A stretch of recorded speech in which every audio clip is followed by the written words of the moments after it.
Hare Krishna, my name is Giridhari Das and welcome back to my channel. And today's topic is a bit heavy, but it's such an important and necessary tool to have to deal with life. Today, I'm going to be giving you a yoga perspective, a yoga tool to cope with grief and loss of a loved one.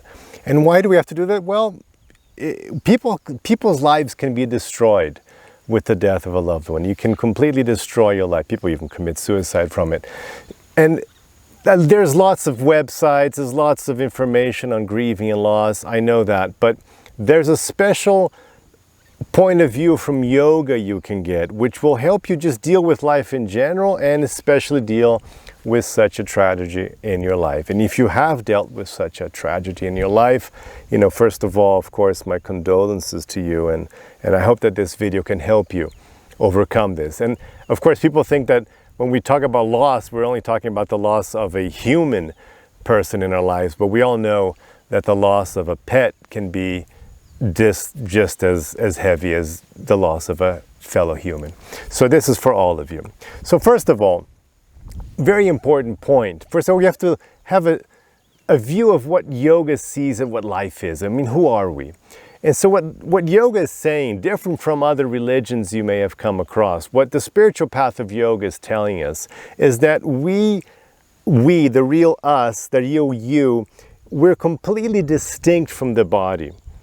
I know that in Judaism, Christianity, there's this kind of a confusion between the body and the soul. There's kind of the same thing. That's what we talk about resurrection, because it's like the body comes back. It's like this one thing.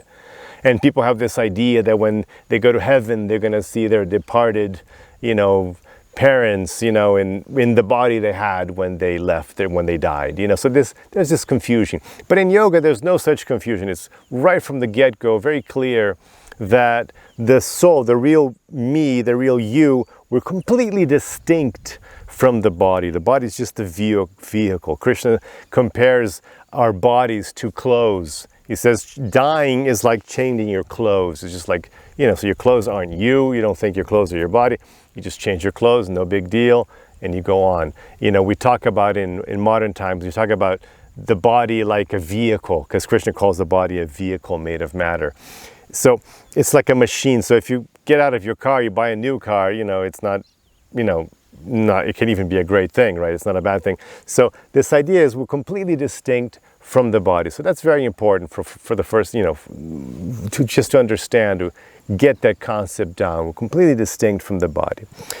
The other thing is, we have to know that death is certain. I mean, we all know that, but really, some people just try not to think about it for some reason, but you really should think about it. You really should meditate on the fact that death really is certain, because we can learn a lot from that, and we can take lots of spiritual strength from that. Death is certain, just as, you can't be in a soccer game and complain that there are goals or there's a ball, because that's what it is. It's a soccer. You're in a baseball game and you complain that there's a baseball bat. It's like, no, man, it's like, that's what it is. That's the game you're playing, has that.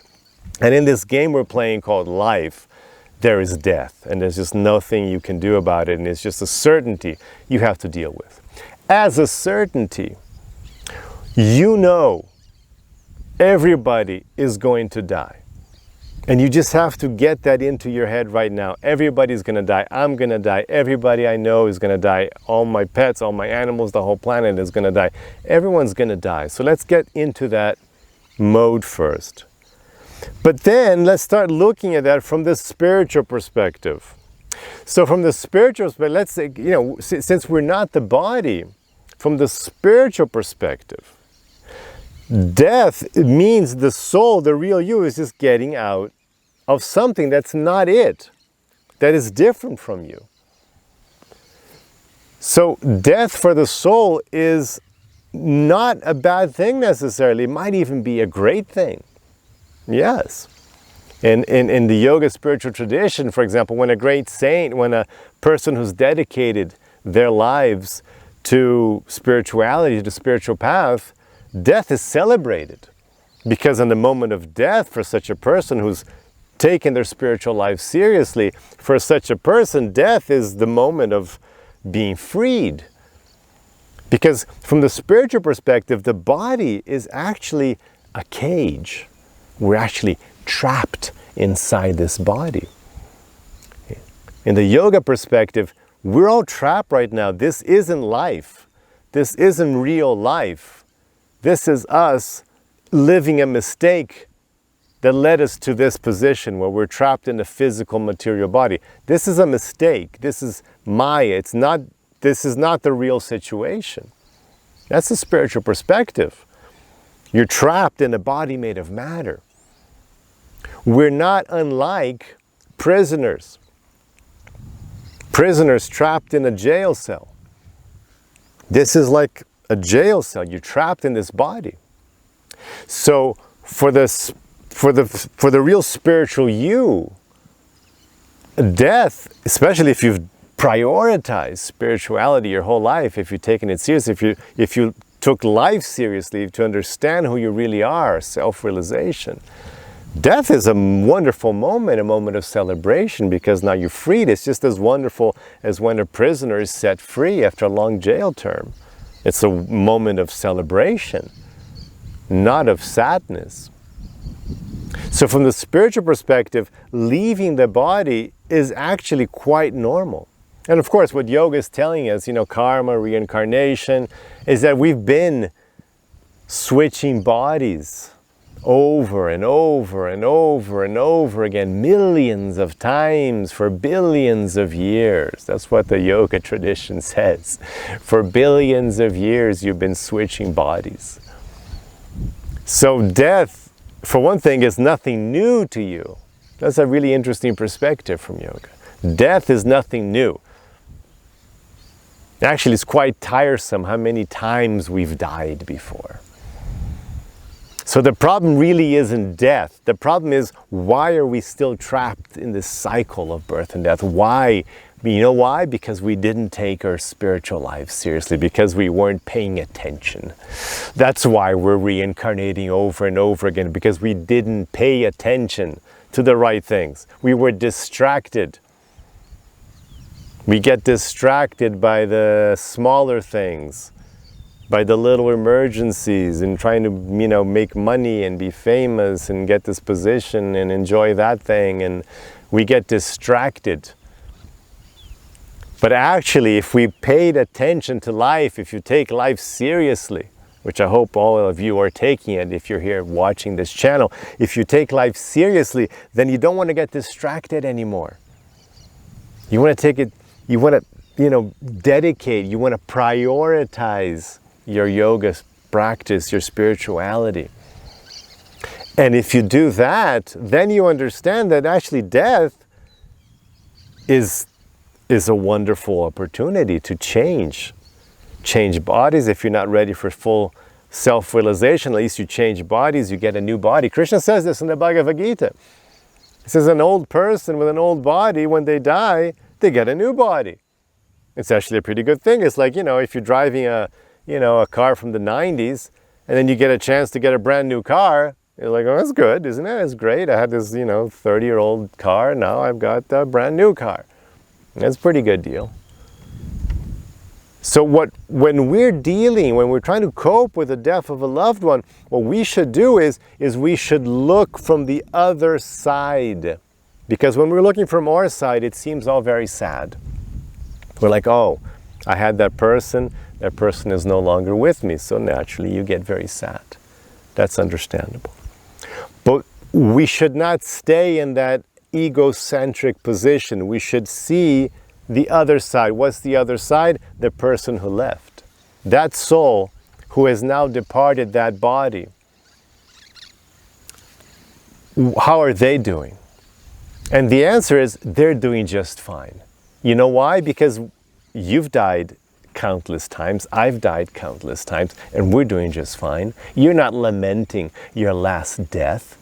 I'm sure you're lamenting, if you're not careful with your mind, we lament about all sorts of silly things. You're lamenting about who, so-and-so said that, and I lost this, and I did that, and I didn't get the other thing, and, You're lamenting that this series is over. I mean, we're lamenting about all sorts of crazy things. But, I mean, how many times have you spent worrying about your last death? Like, oh, that last time I died, you didn't think about it. It's not a big, it's a non-issue. So for the person who's gone, for that soul that's departed, especially if it's a pet, it's like, okay, I don't need to be trapped in it's bad enough being trapped in a human body. I don't want to be trapped in a dog body or a cat body or a fish body or a horse body. That's even lower consciousness. I can even dedicate myself to spirituality in that body.